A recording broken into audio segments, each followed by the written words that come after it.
Podemos nos assentar, queridos.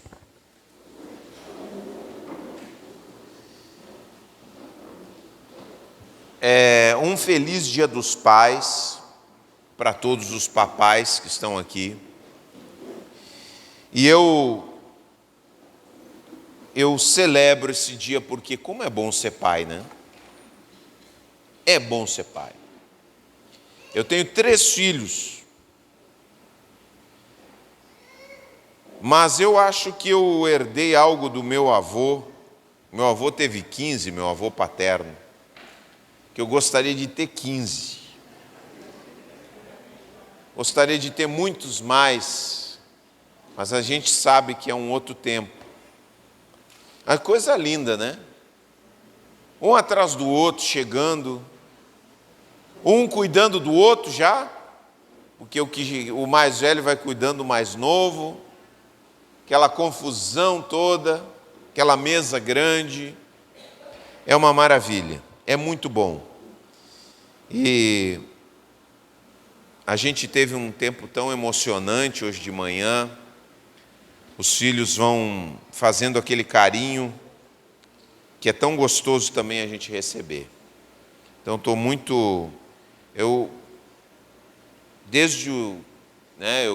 desde que era pequeno eu tinha sonho de ser pai. E Deus me concedeu essa bênção. Eu sou muito feliz por isso. E a paternidade é algo muito precioso. Vocês sabem que o inimigo ele ataca a paternidade a todo momento na nossa sociedade. O inimigo, o príncipe das trevas, quando quer destruir um povo, destruir uma sociedade, ele ataca a paternidade. Agora, quando ele já atacou a paternidade, como nós vamos trabalhar isso na nossa vida? Quando ele já atacou, talvez muitos dos nossos pais. Nem todos nós tivemos histórias alegres como filhos. E eu hoje quero falar sobre paternidade para os filhos. Porque todos nós aqui somos filhos. Todos nós tivemos pais. E é importante que a gente tenha um olhar de misericórdia com os nossos pais. Bem-aventurados os misericordiosos, porque alcançarão, o que diz a Bíblia? Misericórdia. Como é bom. Quando você se apresentar para Deus, Deus vai perguntar para ti, pergunta todos os dias para nós, você quer ser tratado com misericórdia ou com julgamento? Responda para mim, como você quer ser tratado? Com misericórdia ou com julgamento? Amém, glória a Deus, eu também. Porque se formos julgados, se formos tratados com um juízo mais severo, nenhum de nós passa no teste. Todos nós sabemos que não passamos no teste. Amém? Esse é o ponto de partida do Evangelho. Então, a gente precisa transpor aquilo que entendemos que é justo para nós, também para as outras pessoas, e especificamente para o nosso pai. Porque olha só, nós estamos tratando o Sermão do Monte, eu vou dar um salto lá na frente para que a gente converse sobre isso. Capítulo 7, verso 12 do Sermão do Monte, diz assim, a regra de ouro, é um versículo só, diz assim, em todas as coisas, façam aos outros o que vocês desejam que eles lhes façam. Essa é a essência de tudo que ensinam a lei e os profetas. Então, façam aos outros aquilo que vocês esperam que os outros façam com vocês. Então, agora nós já partimos daqui. Misericórdia. E é isso que e quando eu falo de misericórdia, eu não estou querendo dizer assim, não quero aliviar. Pastor, passar a mão por cima do que está errado. Não é isso. Mas muitas vezes, nós, quando olhamos os nossos pais, o nosso olhar é um olhar duro. O nosso olhar como filhos é um olhar de total exigência e tiramos o nosso pai, muitas vezes os nossos pais, e aqui vamos falar do pai, né, especificamente, tiramos ele do lugar que ele tem. O pai não é um super-herói perfeito. Ele não é um super-herói, até os heróis são imperfeitos, né? Mas o pai não é Deus. O pai é exatamente como nós, ele foi construído dentro de um contexto. E às vezes a gente pega pesado e a gente precisa equilibrar a maneira como nós olhamos. E vejam só, você só consegue ter paz quando você só consegue ser uma pessoa bem ajustada na vida. Você só consegue se relacionar bem com as pessoas o momento em que você consegue olhar para os seus pais com misericórdia. Enquanto você não consegue olhar para o seu pai com misericórdia, você carrega o julgamento, a dureza do julgamento para outras pessoas. Então, pessoas que julgam com dureza as outras, são pessoas que ainda não ajustaram, ainda não olharam para o seu pai com misericórdia. E é isso que a palavra diz: bem-aventurados os misericordiosos, porque alcançarão misericórdia. Porque no processo em que você dá ao outro essa misericórdia, você também recebe, você se abre. Porque para você ser misericordioso com o outro, você precisa se abrir para a graça de Deus. Você olha para Deus, recebe dele graça, outorga graça e recebe graça. É um fluxo. Vem de Deus, chega em ti, vai no outro, vem, bate, volta. E aí, quando fica esse fluxo de graça, você consegue se estender para outras pessoas. Você consegue ter paz. Porque quando você não tem esse fluxo, você tem um olhar de julgamento, para os seus pais, você começa a estabelecer também essa dureza com outras pessoas. Você é duro com outras pessoas. E por isso que a gente quer olhar para o nosso pai, mesmo que seu pai já tenha morrido, talvez alguns de nós já, e às vezes a gente fica, o meu pai poderia ter feito melhor. É verdade, algumas coisas nós poderíamos ter sido diferentes, mas não foram. E as coisas são como são, e a gente precisa ter um olhar de pesar a vida e os contextos daqueles que nos cuidaram, que foram os nossos pais. A gente vive, às vezes isso é construído, eu acho que isso é piorado um pouquinho, porque nós somos uma era, diagnosticado por especialistas, nós vivemos na era terapêutica. Tudo vira doença na nossa época, né? E às vezes a gente se exime muito das nossas responsabilidades. E a psicologia mais freudiana, de inspiração freudiana, ela dá toda a culpa para os pais. A responsabilidade toda da minha vida é dos meus pais. Então as pessoas têm dificuldades por causa disso, dessa popularização do conceito. Bom, eu sou assim por causa do meu pai, eu não tenho responsabilidade nenhuma. Meu pai e minha mãe me criaram assim. E aí todo mundo vai jogando a culpa lá para trás e ninguém lida com um olhar mais misericordioso. Ninguém está dizendo, não, eu sou assim porque eu também tenho minha cota de responsabilidades. Não. A cultura como um todo, ela tem essa questão de carregar na culpa com aquilo que foi para trás por nossos pais, o que eles fizeram, deixaram de fazer.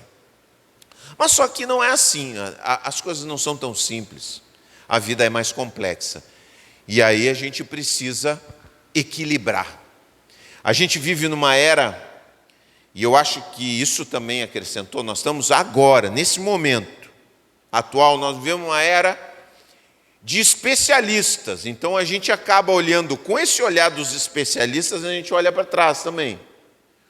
E olha e pensa nos nossos pais. Nós estamos na era dos especialistas. A gente tem especialista para tudo. Hoje em dia tem especialista até para água. Sabia que tem pessoal provando água, experimentando? Essa água aqui tem mais, como é que se diz? Alcalinidade.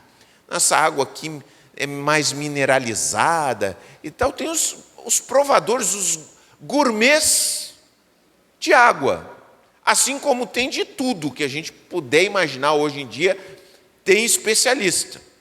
Agora tem especialista em chimarrão também. O tipo de chimarrão, né? Esse chimarrão aqui é mais defumado. Essa erva está mais defumada, essa erva aqui está mais elaborada. Aí, olha, outro dia eu estava vendo o cara gourmetizando o chimarrão. Quando a coisa antiga mesmo é mais simples. Eu gosto dessa erva, pronto, vou tomar, e não tem mais tons, né, sabores especiais e tal. Isso é um chimarrão, rapaz, toma e seja feliz. Né? Mas a gente está nessa época e isso se transfere para também a criação de filhos, né? Para a visão. E às vezes a gente, olhando com esse olhar de especialistas, para trás, meu Deus, a gente encontra tantos problemas na nossa criação. Mas o que se vende hoje, olha só, o que se vende hoje a respeito de paternidade é uma coisa muito louca. Por quê? Garantem para nós que, se nós seguirmos as regras todas que estão nos ensinando, os nossos filhos vão ser supernutridos, vão ser gênios da raça, porque nós vamos ensinar e vamos treinar a mente deles. Eles vão ser os melhores alunos da classe. Eles vão ser o novo Messi, se eles treinarem como dizem que tem que treinar. Eles vão ser impermeáveis à doença, eles vão ser protegidos de toda dor, ou qualquer coisa do gênero. Então, tem muitas pessoas, meu filho, porque eu faço isso, é tanta regra, tanta especialização, que a gente olha para trás e diz assim, mas olha só o que meu pai me dava.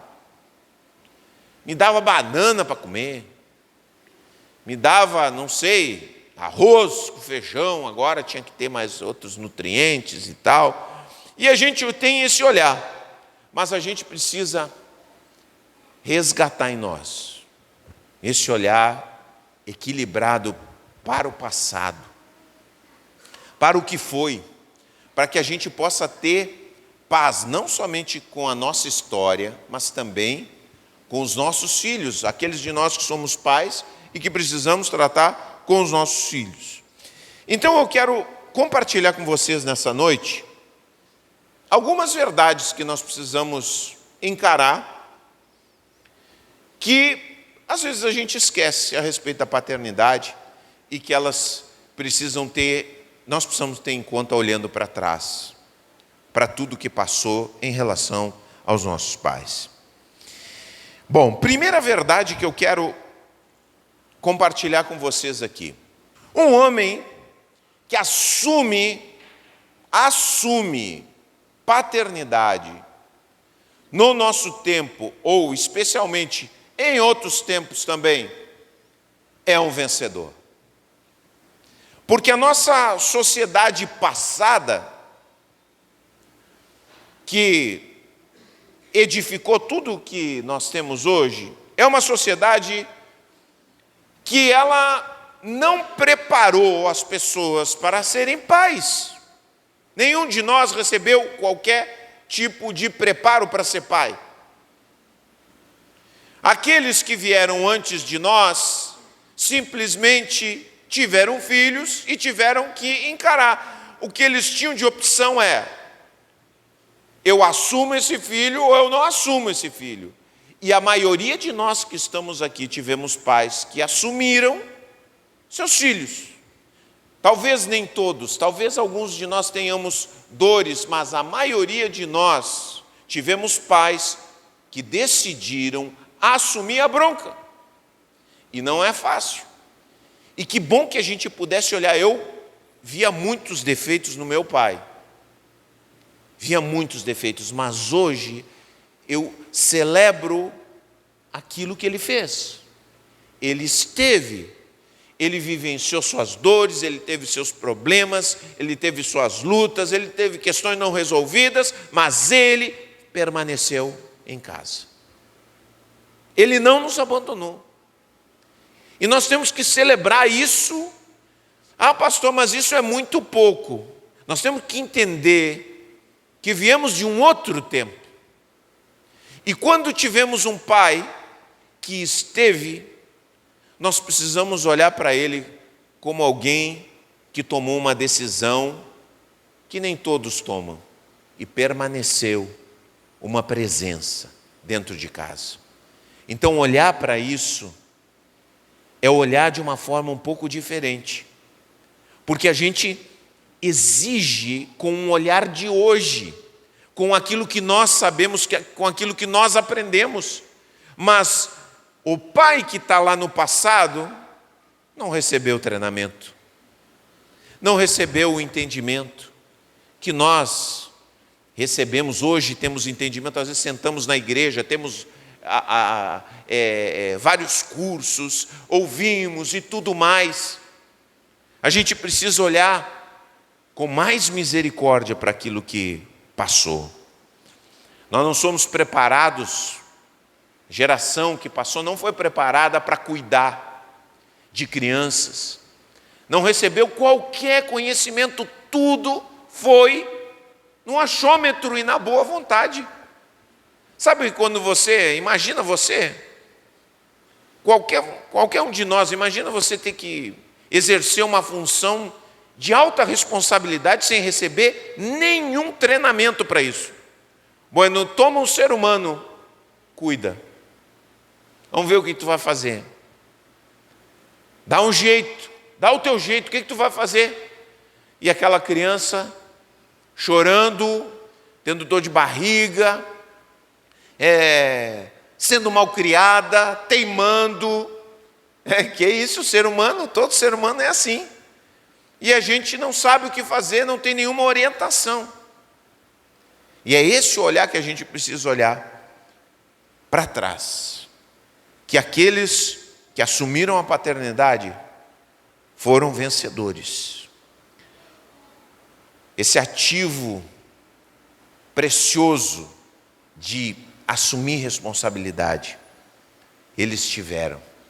E nós precisamos lembrar disso com carinho, para pesar dentro da nossa avaliação e dentro daquilo que nós vemos e temos dentro do nosso coração em relação aos nossos pais. Amém, queridos? Eu sei que às vezes é difícil, mas a gente precisa ser generoso. Porque Deus foi generoso com você também. Amém? Deus não foi generoso com você? Você merecia a generosidade de Deus? Eu merecia? Nenhum de nós, mas Deus foi generoso conosco. Segunda verdade que nós precisamos ter em conta, gente. E aqui nós vamos dar um passo à frente. A grande maioria dos pais, a grande maioria, evoluiu em relação aos seus próprios pais.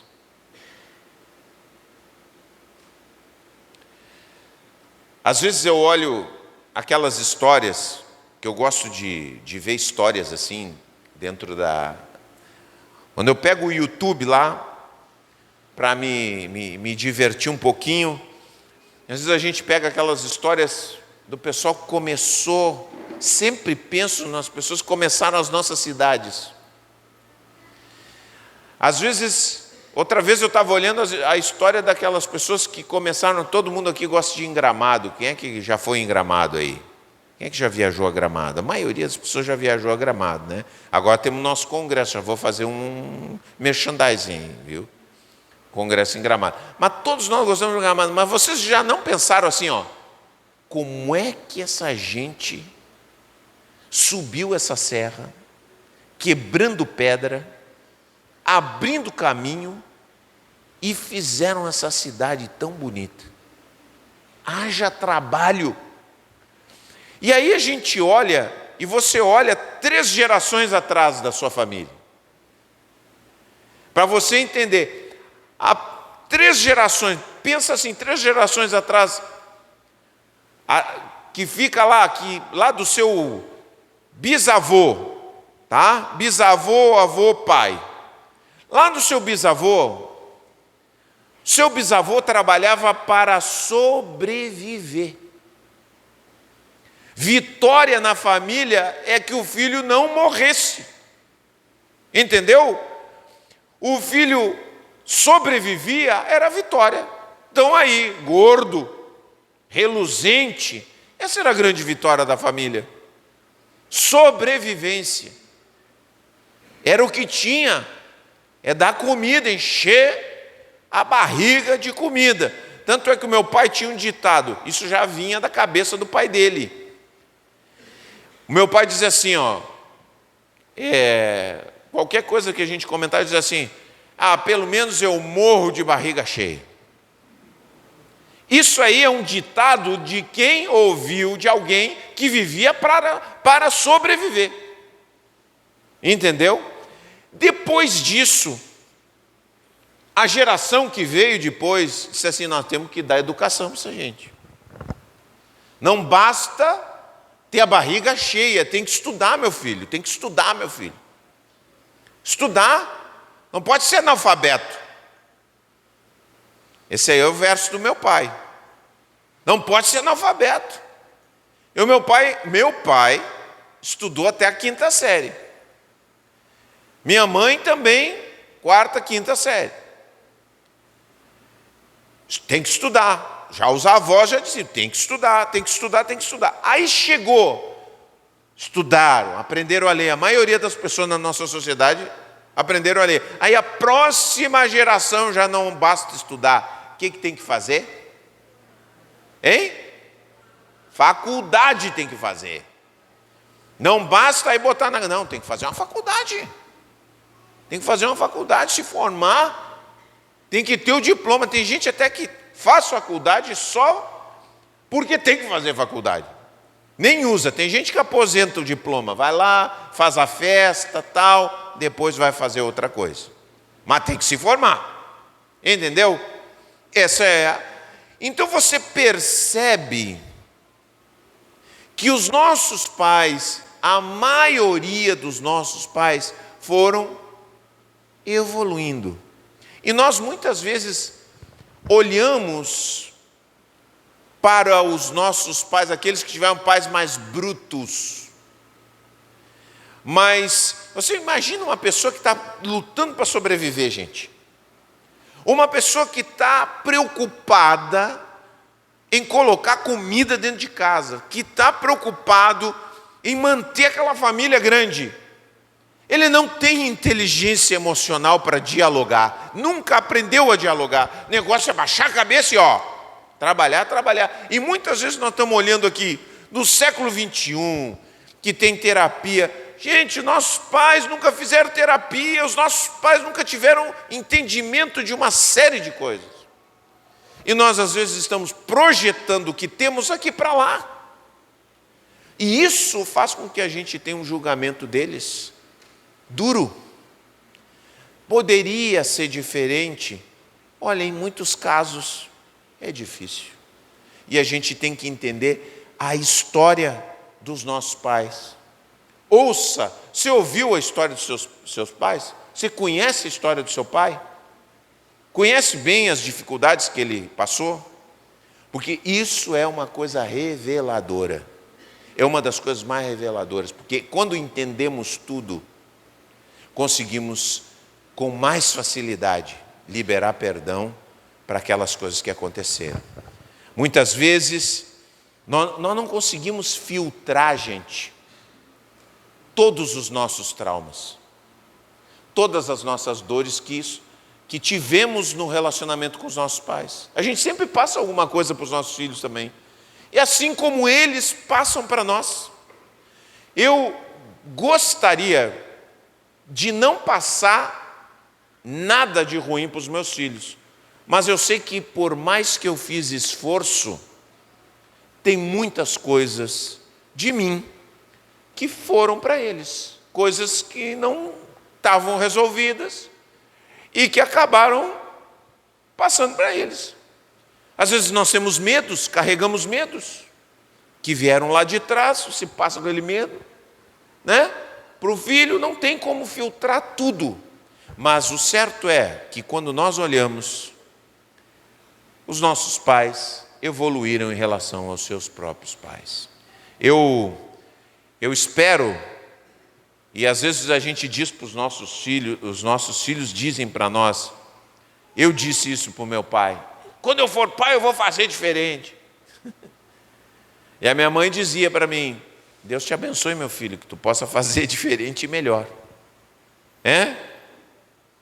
Mas a gente sabe que apesar de fazer um pouquinho melhor, sempre alguma coisa escapa e eles vão ter que trabalhar na sua geração para melhorar um pouquinho mais em nome de Jesus. Amém?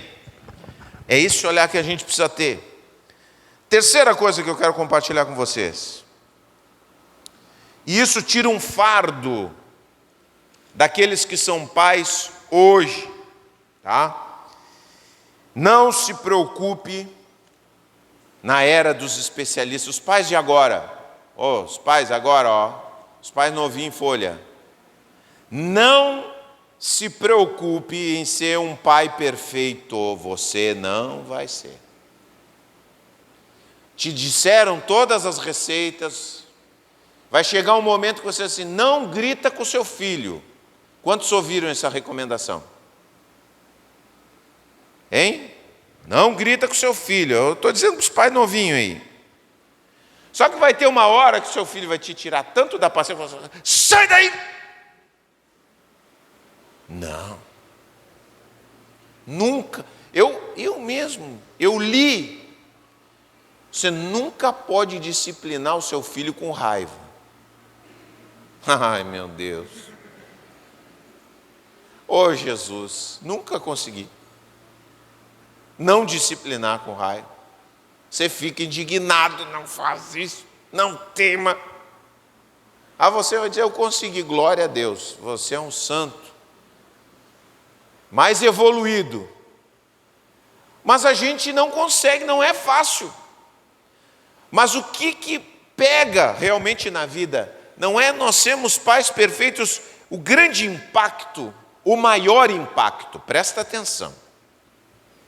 O maior impacto que há na vida de um filho é quando o pai se torna presente. A presença física, dialogal, de vida, na vida do seu filho é a coisa mais importante que você pode dar. É você se dar. Seu filho, sabe o que ele mais vai lembrar o seu filho de você? São as experiências que ele teve com você. As coisas engraçadas, as coisas tristes, as viagens, mas lugares onde ele esteve, momentos que ele esteve junto com você. É isso que fica. Então, às vezes, a gente concentra em querer fazer tudo encaixotadinho e não sai encaixotadinho. A vida é caótica. A vida é imprevisível. A vida é surpreendente. A vida nos pega assim, de surpresa a todo momento. Ela dá uma virada, ai meu Deus, minha vida, eu nunca imaginei que isso aí ia acontecer, e aconteceu. Mas a grande questão é, você não está projetado para ser o pai perfeito, mas para ser o pai presente. Então, pais novos, especialistas, cheios de informação, não te esquece disso. E estar presente e não ter essa carga de perfeição, eu acho que uma das coisas mais importantes nesse vivenciar essa paternidade sem essa pressão, é você abraçar o bom humor. Sabe, eu recomendo a todos os pais que estão aqui uma dose assim, na sua receitinha aí. Você tem a sua receitinha de paternidade aí. Pais que estão começando agora aí. Coloque uma dose bem grande na sua paternidade de bom humor. Aprenda a rir com seu filho. Aprenda a rir das bobagens que ele faz. É a coisa mais linda que tem, é a gente tirar a carga da paternidade e colocar a leveza do bom humor. E o bom humor o bom humor está em todo lugar, porque o bom humor é assumir a imperfeição. Só quem não fez as pazes com a sua imperfeição não consegue rir. Porque quando você faz as pazes com a sua imperfeição, você ri muito, bastante. Porque está toda hora acontecendo coisas ridículas na nossa vida. Porque o humor é quando você não atinge o padrão. E a gente está toda hora não atingindo o padrão. A gente tenta fazer uma coisa direito. Você imagina a criança, né? E nós também erramos. A criança está aprendendo a falar. Em vez dela falar belisca, como é que dizia bislica? Outro dia eu vi o Rios, a criança tentando dizer belisca, e ele não conseguia dizer belisca, ele dizia bislica. Não me bislica. E o pai ficava filmando ele e tal. Mas isso é parte da vida, isso é a coisa mais gostosa que tem e que a gente precisa colocar dentro da nossa vida. E nós também estamos toda hora errando, tem que rir da gente mesmo. Às vezes você está aí, todo bem vestido, né? A mulher coloca aquele salto alto, vai caminhar, daqui a pouco tropeça, cai. É a graça da vida. Você chega todo bonito e daqui a pouco a roupa está manchada também, de ketchup.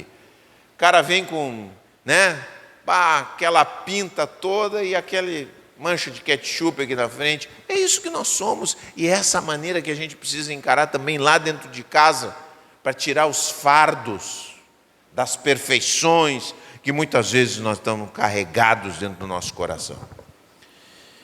Uma quarta verdade que eu quero compartilhar com vocês é que a paternidade, isso nos dá muita esperança, ela é como plantar uma árvore. Para você desfrutar da sombra, leva tempo. E a paternidade, sabe, ainda bem que a Brenda está aqui, né? Vou falar na frente dela. A Brenda, quando ela tinha 13 anos, todos nós, né? Quando o filho vira adolescente, a gente se apavora. E primeiro adolescente é mais apavorante. Os outros a gente já está mais preparado. Mas a Brenda, quando chegou aos 13 anos, entrou na adolescência. Eu me apavorei, a Cláudia também se apavorou. Chegou uma hora que a gente começou a perder a nossa filha. Perdemos nossa filha. Porque aquela menininha querida já começou a ficar rebelde, tudo mais, fazer coisas que a gente não esperava, nos surpreender, se afastar de nós. Então a gente pensou que o afastamento natural da adolescência era para sempre. Só que, quando a gente investe em um filho, é trabalho a longo prazo. E talvez alguns aqui olhem e dizem, ai meu Deus do céu, mas a situação está difícil. Escuta só, nós precisamos ter paciência e esperar que todas aquelas boas sementes que você colocou, porque você colocou coisas boas, amém? Você falou coisas boas, você deu boas instruções. E muitas vezes seu filho não fez o que você disse que era para fazer. Muitas vezes ele justamente fez o contrário do que você disse que era para fazer. Mas você espera, meu irmão, que essa árvore vai crescer. Você ora, você mantém a posição, porque vai chegar um momento que aquela semente que você jogou ali, ela está ali. E às vezes os nossos filhos eles precisam se rebelar e sair lá e quebrar com tudo para poder voltar. Para poder saber qual é a casa deles, qual é o lugar deles, qual é a raiz deles. Eles vão lá para cima, daqui a pouco eles olham, não, a minha raiz é essa aqui. Está entendendo? Então, eu quero dar essa palavra para você que é pai, e você que muitas vezes fica preocupado com o futuro do seu filho. É como plantar uma árvore, até que dê sombra leva tempo, mas chega um momento que dá sombra, que é bênção, e que você diz, puxa vida, agora eu estou vendo o fruto daquilo que eu semei. E é isso que nós estamos vendo. Hoje nós vemos na Brenda, né? Quando vemos na Brenda, vemos na Vicky, vemos no Tomás, os reflexos daquilo que a gente semeou ali. Então a gente precisa ter essa paciência, meus irmãos. Amém? Tenha paciência, que o resultado vem. A semeadura dá seu fruto.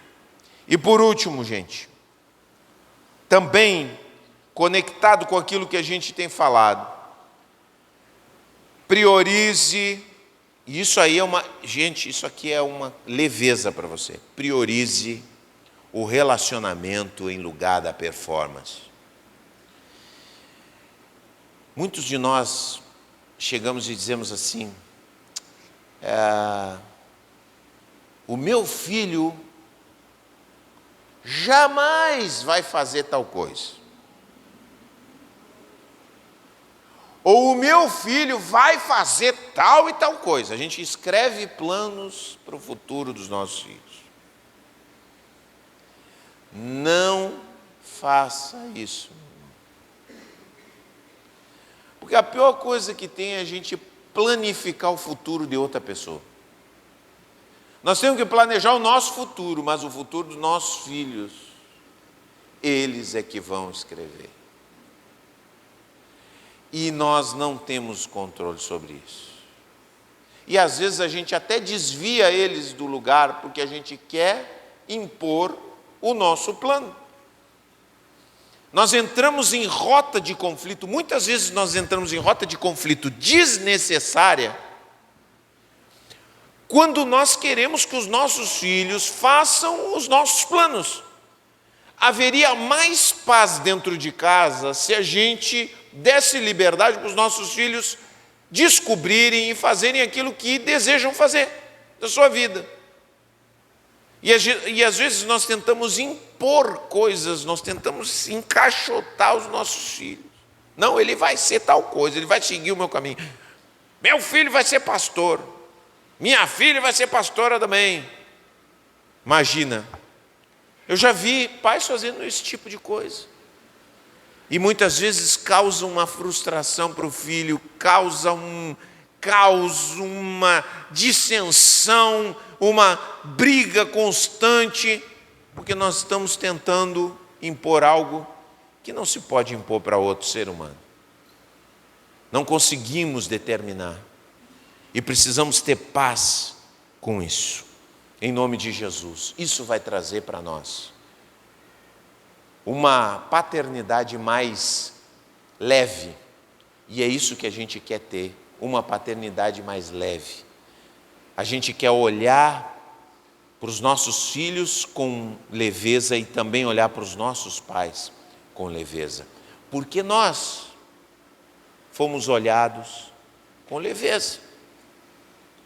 Deus está constantemente nos olhando. Desde que você acorda até a noite, Deus está constantemente te olhando. Você pensa assim, vamos fazer uma contabilização assim. Quantos erros será que Deus contabiliza seu durante o dia? Quantas mancadas você dá? Quantas palavras, quantas decisões equivocadas você tem por dia? O que você acha? Imagina, um dia só. Aí eu digo assim, quantas das decisões equivocadas, dos pensamentos equivocados, das decisões, Deus leva em conta no final do dia sobre você? O que você acha? Quantas Deus perdoa e quantas Deus retém para você? Quando você diz, você não costuma dizer assim, misericórdia, Senhor? Quantos aqui costumam dizer, misericórdia, Senhor? Cada vez que você diz misericórdia, limpa a sua ficha. E antes que você diga misericórdia, já está limpa a ficha. Porque o nosso Deus é misericórdia. E Ele não nos trata no final do dia, hoje o dia foi ruim, hein? Hoje, tu não vai dormir direito, miserável. Não, Deus não faz isso. Deus continua insistentemente nos amando e reconstruindo e falando conosco com carinho, porque é isso que Deus é. A misericórdia, diz a palavra, triunfa sobre o juízo. Na cruz do Calvário, a cruz é a maior expressão da verdade de que a misericórdia triunfa sobre o juízo. O juízo dos homens veio sobre Deus quando condenaram a Jesus. E Deus absorve o juízo dos homens, o erro dos homens, o nosso erro, e a sua misericórdia triunfa. E aquilo que foi é aquilo que é ainda. A cruz está posta no centro da história, porque Deus continua fazendo isso constantemente conosco e nos chama e nos diz, por meio do Evangelho, escuta, olha essa misericórdia que eu te dei aqui, olha todo dia como eu derramo sobre ti chuvas de misericórdia, tudo isso que eu te dou, tudo isso que tu recebe, entrega para o teu pai, entrega para a tua história, entrega para os teus traumas, confronta eles com essa realidade. Você recebeu grande misericórdia, entrega essa misericórdia também para aqueles que te feriram, para aquilo que não foi de acordo, porque afinal, aí eu lembro da música do Legião Urbana. Você culpa seus pais por tudo, e isso é um absurdo. São crianças como você. Nossos pais são crianças como nós, foram crianças como nós. Se sentiram abandonados como nós, se sentiram rejeitados como nós, se sentiram feridos como nós. E muitas coisas eles repassaram para nós. Eles não conseguiram lidar, assim como nós não conseguimos lidar. E então Deus fecha toda a conta debaixo da sua misericórdia. Eles vêm para cá. Vamos perdoar todo mundo, vem para cá, para baixo. Desse guarda-chuva maravilhoso. E aí quando nós nos deixamos absorver por isso, o nosso coração muda, a nossa vida muda. Nós somos infectados, nós somos vacinados contra a amargura. E aí a gente começa a viver em paz com as pessoas, em amor com as pessoas, com uma outra consideração. A gente começa a levar em conta os contextos, porque a gente olha para a misericórdia de Deus. E ela nos toca, e a gente olha para os nossos pais diferentes, e aí a gente vê aquilo voltar para nós e chegar nas outras pessoas. Amém? Vamos ficar de pé em nome de Jesus.